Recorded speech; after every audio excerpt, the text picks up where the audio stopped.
Every human is born into this world helpless. We're small, fragile, we can't speak, we can't think, we can't do anything. Yet all of us are here, we all made it, we all lived. And it's all because of one thing: trust. That our mother, our parents, our carers would do their utmost best to care for us, teach us, and protect us. And that trust isn't something we learn, but something we're all inherently born with, because we have no other choice. But what if that care, that love, goes too far? What if it twists and becomes obsessive? What if the very thing we are all inherently born to trust and be dependent on becomes the source of our horror?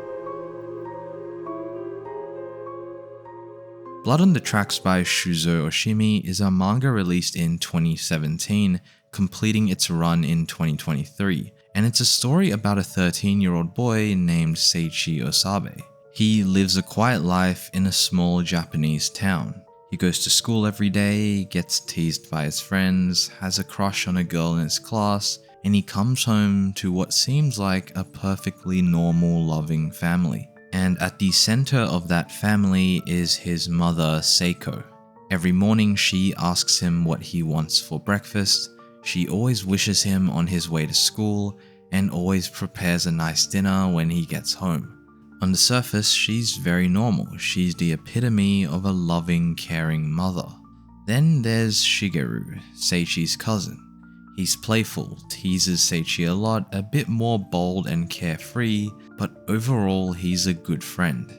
He's also one of the few people to repeatedly tease his aunt Seiko for her overprotective nature. And this is him exploring a cliff while they're on a family hike. He's admiring the view, but he's also being a bit silly by the cliff's edge. Seichii stays back away from the cliff because he's cautious, he's a bit more reserved, and behind him, Seiko creeps up. She was looking for them because they had been gone for too long and she was getting a bit worried. Shige gets a bit more daring. He starts balancing on one leg, he pushes his luck, but he pushes it a bit too far. He slips, and for a moment, it looks like that's it. But Seiko, she makes it in time and catches him. He's safe. That overprotectiveness Shige had made fun of just saved his life. But something's not right. Seiko pauses, and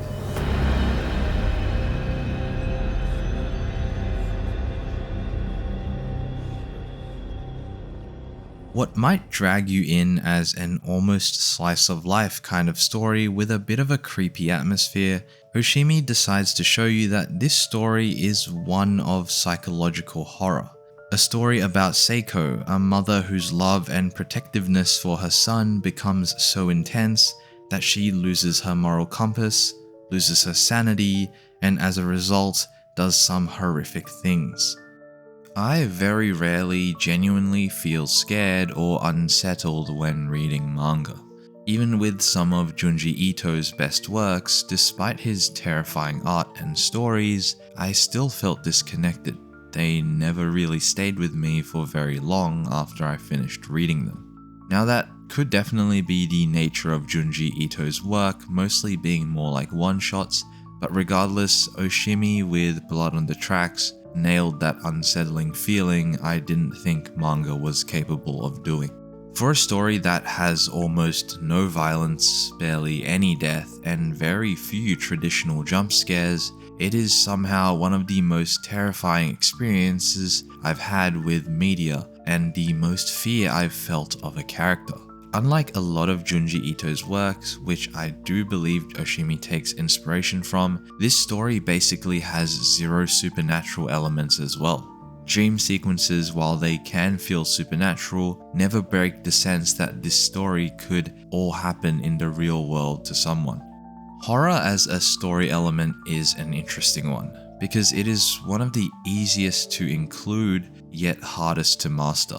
It's very simple to make something scary on the surface. A simple jump scare will normally get a kick out of most viewers, but it's incredibly hard to make that fear go deeper, to make the audience truly feel uneasy, uncomfortable, and scared.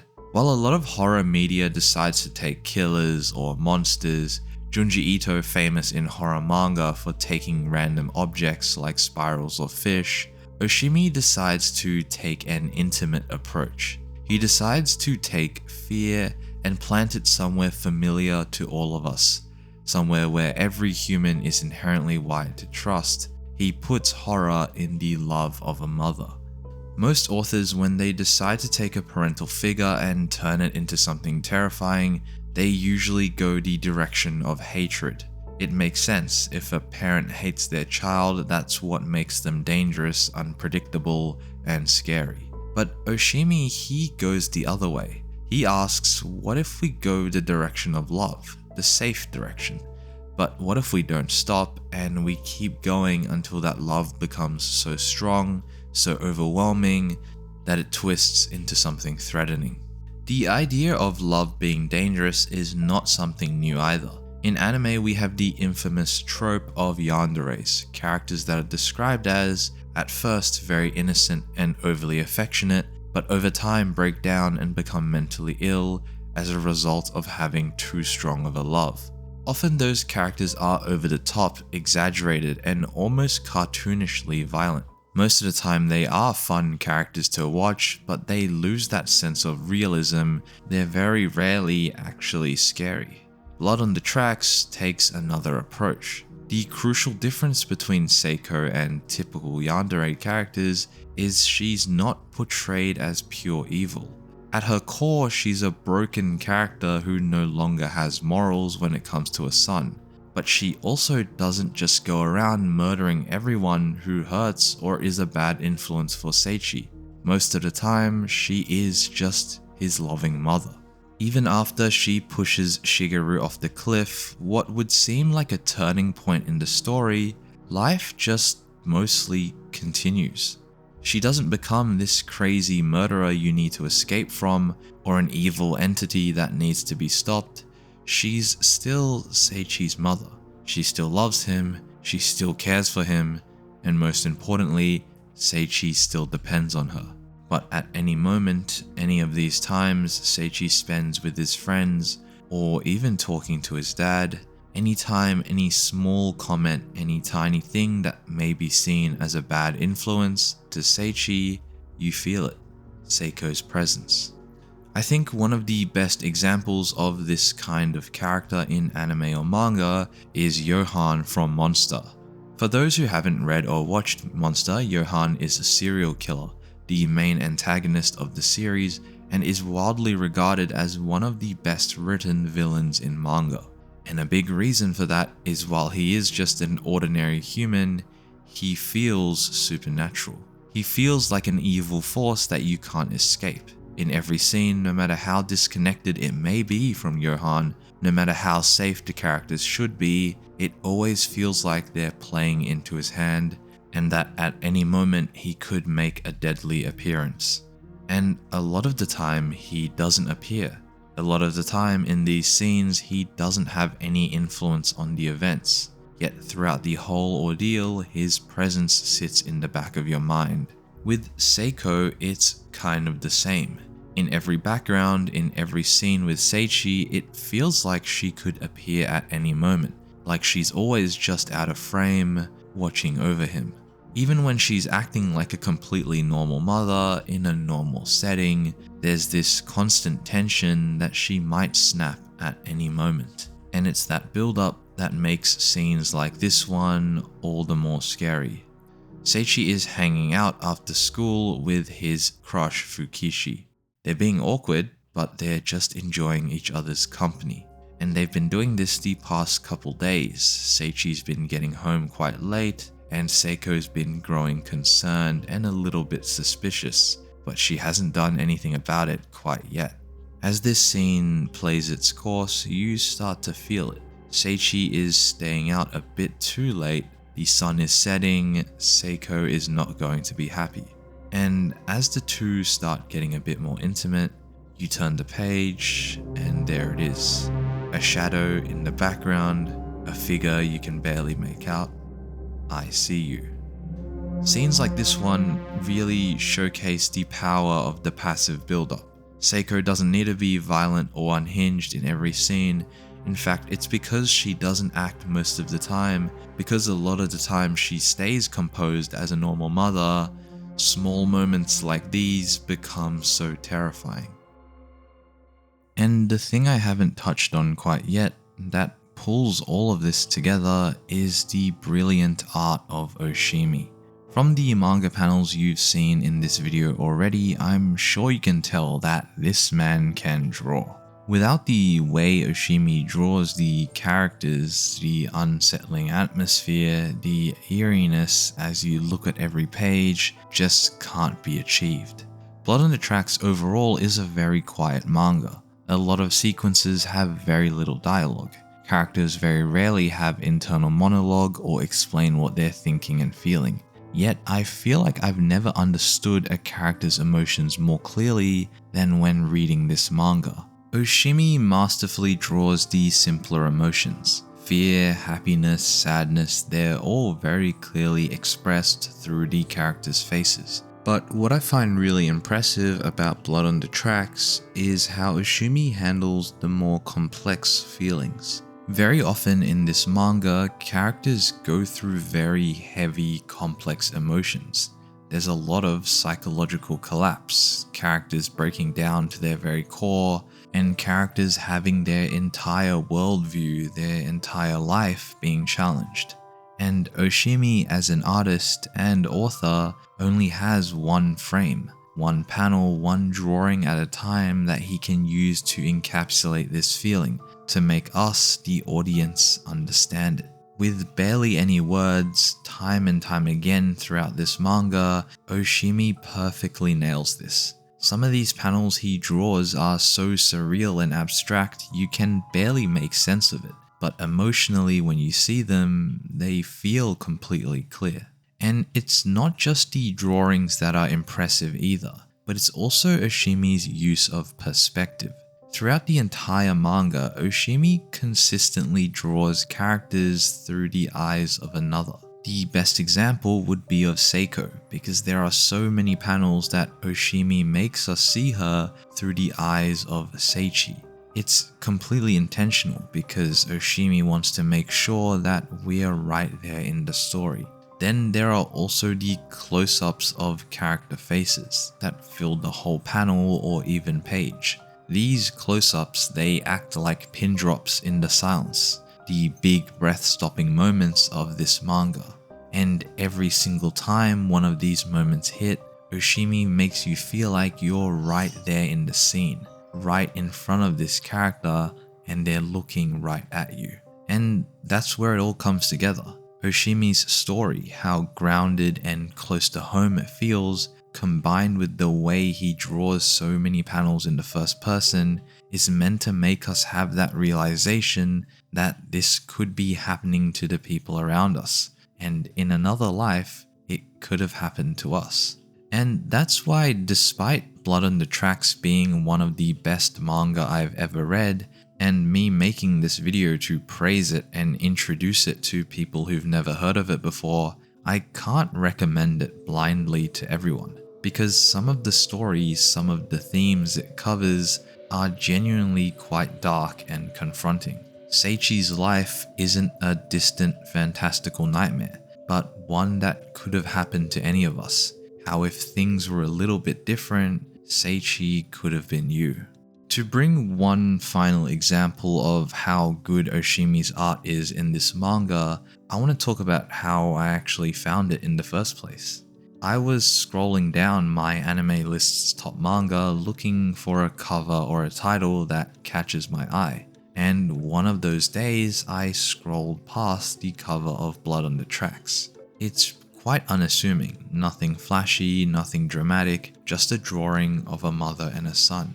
But it felt like even with just this one cover, there was something else. Maybe it was the red text on the page, or maybe it was how these two characters are staring at you so intensely. But whatever it was, it truly felt like there was something darker, something sinister hiding behind that simple cover. Now, I've been covering the horror aspect of Blood on the Tracks for most of the video now, but Oshimi doesn't just stop there. One of the biggest implications of having someone like Seiko in your life, especially in such an impactful position as a mother, is the effect it has on Seichii. As you grow older, you start to realize almost everything about you comes from the experiences you've lived. You're basically a collection of moments, habits, and influences. And one of those biggest influences is your parents. I'm sure many of you have experienced that realization as you're growing older of how much of you is actually them. Now imagine that for someone who's lived with such an overbearing influence of a parent like Seiko. When writing a story about a character like Seiko, what's just as important as showing how terrifying, manipulative, and dangerous someone like her can be is to show the effect of her on those around her and her primary victim, Seichii. Seichii doesn't just spend the manga simply terrified of his mother. In fact, he spends most of it trying to appease her. As the events of the manga play out, he does become more aware of who she really is and how she's affecting him, but she still is his mother. He wants to make her happy, he depends on her. And as you read more of the manga, you start to realize that Seichii is slowly changing. He's starting to become like her. After Shigeru is pushed off that cliff, Seiko obviously doesn't just get away with it. Suspicion builds with mainly Shigeru's parents, and obviously the police become involved as well. But only two people were there when it happened, Seiko and Seichii. With Seiko, it's impossible to tell what's going on. Is she lying to protect herself, or is her mind so fractured that she's genuinely detached from what happened? But with Seichii, he just straight up lies. He lies with such conviction that it almost feels like he's created an entirely new memory of what actually happened on that cliff. And as the manga continues, as Seichii remains helpless under his mother's influence, his personality, his instincts, his entire character starts to change. That same eerie aura that surrounds Seiko for all of the manga begins to surround him too. Blood on the Tracks is not just a character study of a mother who's overwhelmed by her love for her son, but also the son, a victim of this relationship, and how he can barely comprehend what is happening to him, how helpless he feels, and how he changes. And that's what I think makes this manga so beautiful, because at the end of it all, what makes Blood on the Tracks so great is not just the masterclass of psychological horror, but what Oshimi decides to teach us through it. He starts it off by showing us that the most frightening things can be the people closest to us, the ones who shape us, the people we don't get to choose to enter our lives. He shows us how the most pure love, motherly love, can mutate into obsession, into manipulation and control. But as you read further, as you follow the life of Seichii, you realize Oshimi isn't just trying to scare or warn us. Because through Seichi's struggles, the horrible things he goes through both mentally and physically because of his mother, we watch him grow. He breaks, he loses himself, he even gives up at times, but he always finds a way back. And that's because Seichii isn't just meant to represent a victim of someone like Seiko. He's meant to show us what it means to survive. He's a survivor who refuses to let that darkness fully take over, who tries his hardest to reclaim his life. And that's what Oshimi is trying to show us. That even when the cards we're dealt in life are horrible and unfair, we can still bounce back. You don't have to let these terrible influences define you. You can grow into someone new. You can be yourself again.